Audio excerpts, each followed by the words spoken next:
And cut to the next day where Christian and Anna take a walk in the middle of the woods. And this isn't so Christian can kill Anna. No, it's actually so Christian can kill the vibe when he admits that one of his mom's friends made him her submissive at 15 years old. Stop! Oh.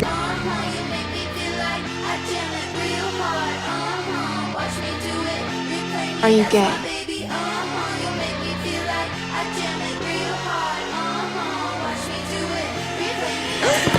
Hey guys, today I'm going to begin my 3-episode recap of the 50 Shades of Grey movies, and today we'll be recapping 50 Shades of Grey number 1. And this movie opens up in the Pacific Northwest, and the aesthetic of this movie is already giving Twilight if it was a shitty porno made by a bunch of sexually frustrated office workers. Come on guys, isn't that cinema? And here we meet our protagonist Anastasia Steele on a business trip to meet Christian Grey, who is basically Edward Cullen mixed in with a loser billionaire. And now this is a big deal because this man is notoriously hidden from the public eye, but he feels like he kind of has to do this interview since he's handing out the diplomas at Anna's university. And once in Seattle, she enters Grey's office building, and it seems to be run by a horde of office sirens. So Anna's awkward girl persona will not be tolerated in this building. Regardless, Anna pushes through and makes her way into Mr. Grey's office, but she proceeds to fall.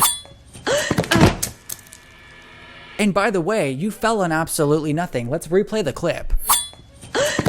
And on top of that, the woman who helped her into the building fully ignores the fact that she just fell and walks out the room. And here we discover that Anna is doing this interview in place of her friend Catherine, who is the president of the school newspaper, and she has prepared these very hard-hitting questions for Anna and Mr. Grey. And the two most important questions being, how did you get so rich so early on in your career? Which immediately offends his rich boy ego, which she rebuttals with the obvious statement that he owes his money to luck. Because you don't become this rich from talent, it's luck with a dash of exploitation. Now thank you, Comrade Steele, for putting this man in his place. However, guys, Comrade Steele does lose her comrade credits when she decides to ask her second question. This being, are you gay? Are you a lesbian? Yes. Awesome! Let's just sit with that for a second, guys. Are you gay?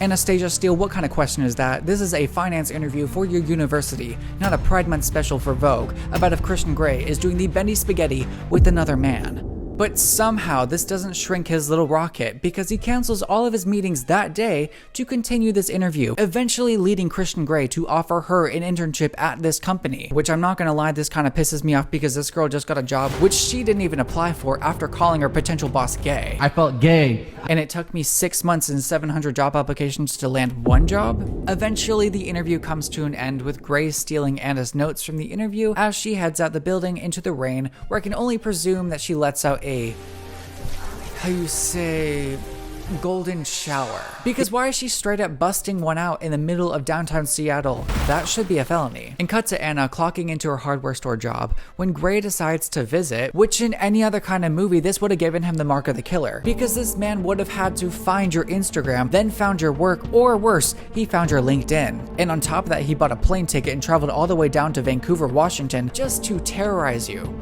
in your corporate costume. I thought it was you.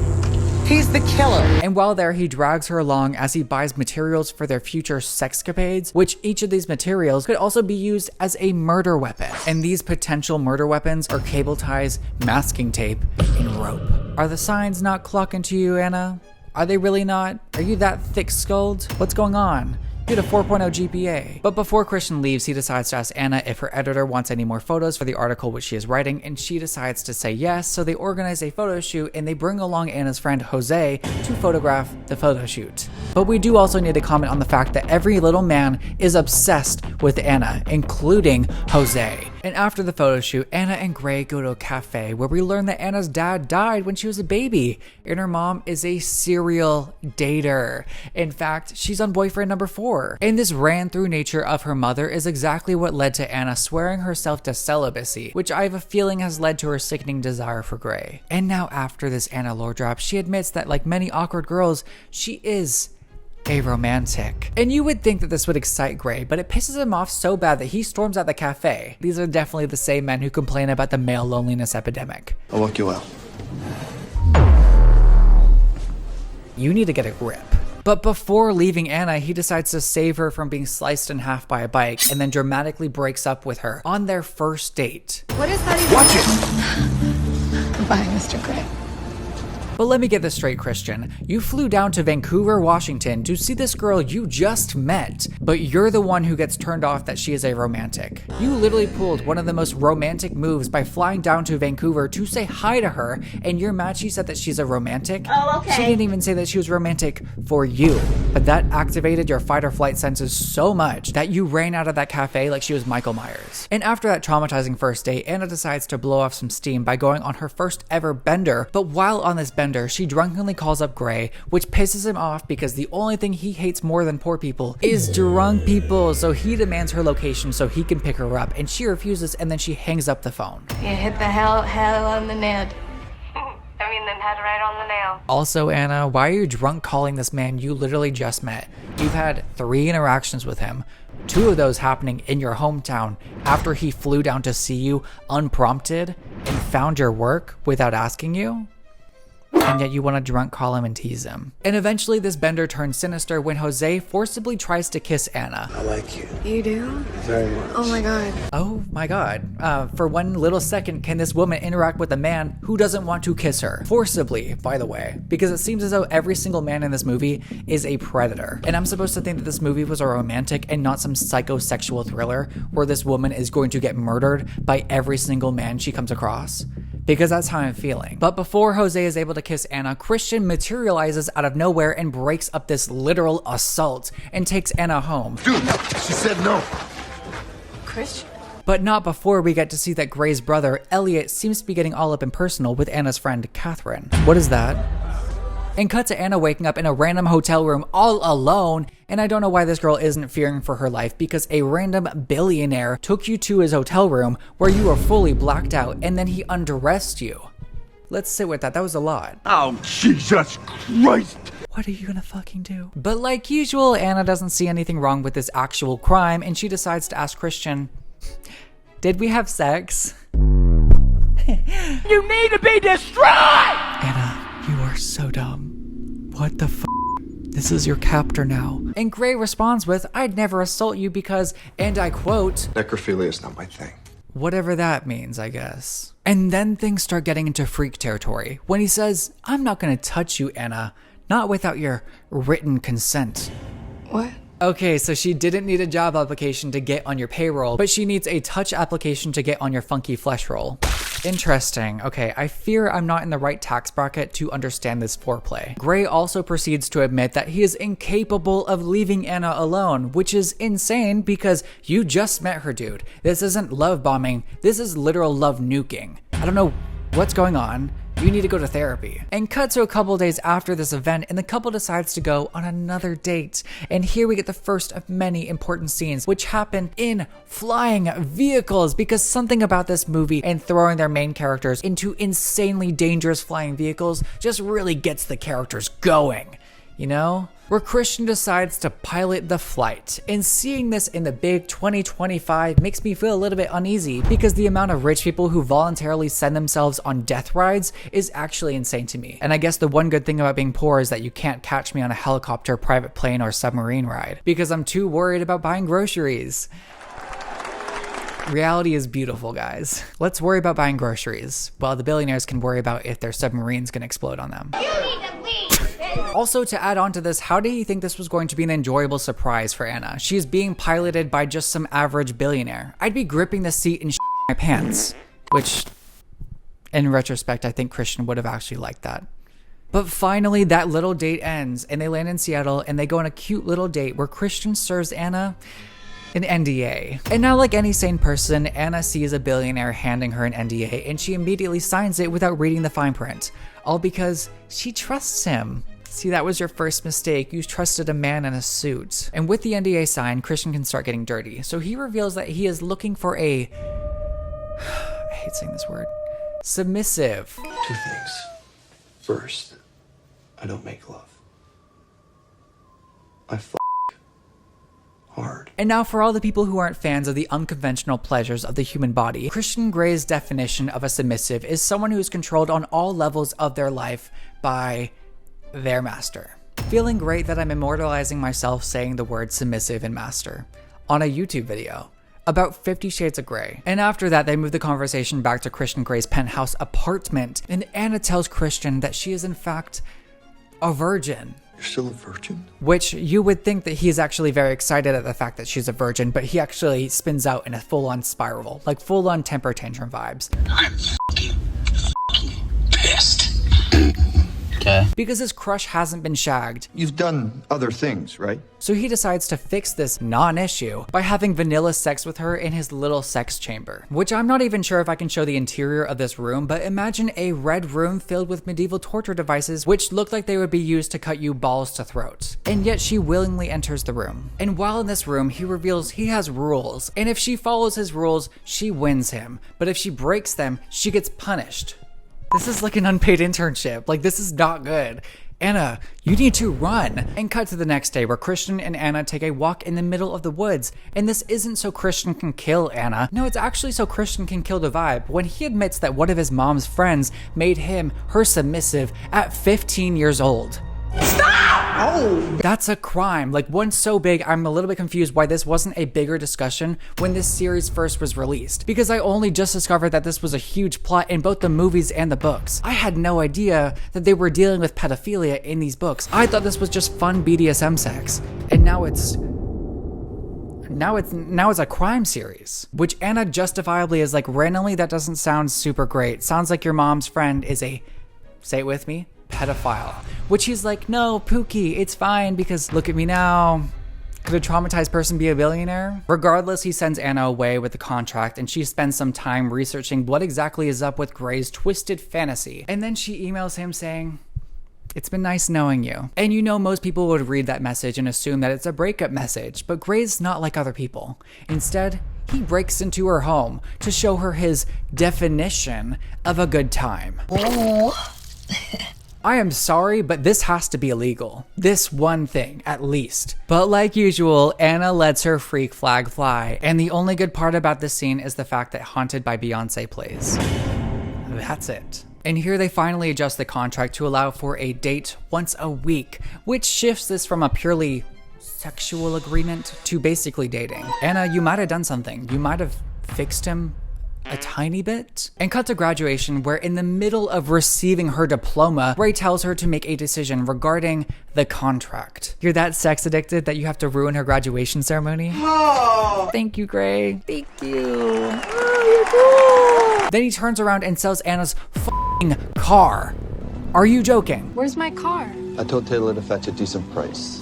Christian, this is way too much. How would you feel if I stole your dumb helicopter and sold it to some random man down the street? Not so funny is it now, but instead of breaking up with him, Anna just rolls her eyes, which pisses him off so bad that he decides to spank her. Did you just roll your eyes at me?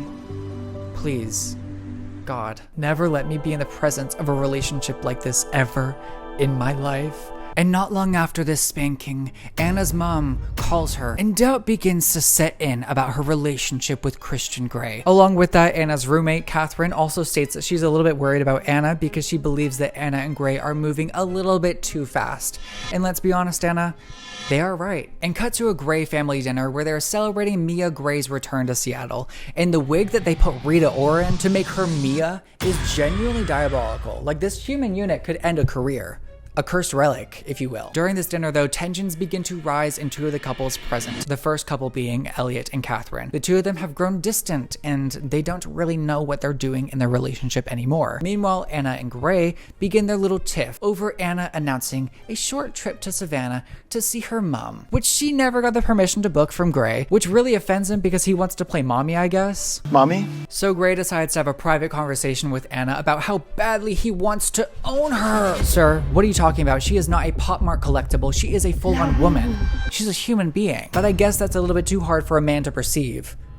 Especially a man who's a billionaire. And eventually Grey becomes desperate, so he opens up, telling Anna about his rough start to life due to his birth mother being a prostitute with a crack addiction who died when he was 4 years old. And yes, I know people really get in situations like this, but I truly believe that the author was just like, hey, I need to make Grey traumatized.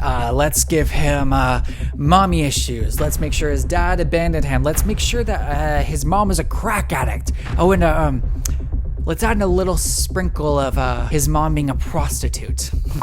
What do we think about that, guys? And cut to a couple days after that genuinely sad phone call Anna had with her mom, and she decides to fly out to Savannah, Georgia for a short mommy-daughter weekend, which when Christian heard the word mommy, he's like, oh, I need to be there. I need to show up. So he flies all the way down to Georgia to interrupt a lunch with Anna and her mother. Now I have a question. How did he know exactly where she was in that very moment? I know that he knows that she is in Savannah, Georgia, but the restaurant in particular? Savannah's got like at least 400,000 people living in it. You stumbled upon her at a restaurant? But somehow Anna's mom is so intrigued by this man that she allows for his stalking across state lines pass, and she gives the couple space to talk about Gray's late night meeting with the woman who groomed him. But that goes nowhere, so Gray decides to lighten the mood by having them go on another date in a dangerous vehicle reserved for the rich, a private plane.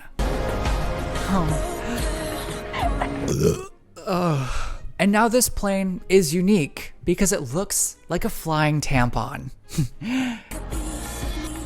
What? Now I'd be pissed if my partner's love language was flying me around in a billionaire death trap. No Hallmark giggling, just straight up pissing in my jeans as he flies me around some ugly tampon plane. I'm so scared right now. What? You shut up.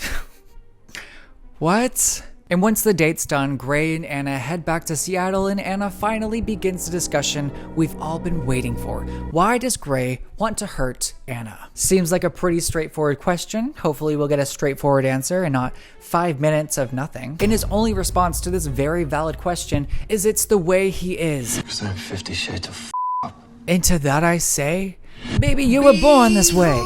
Be who you are. And so in response to that, Anna demands that he do his worst to her. Show me how bad it can be. I want you to show me the worst.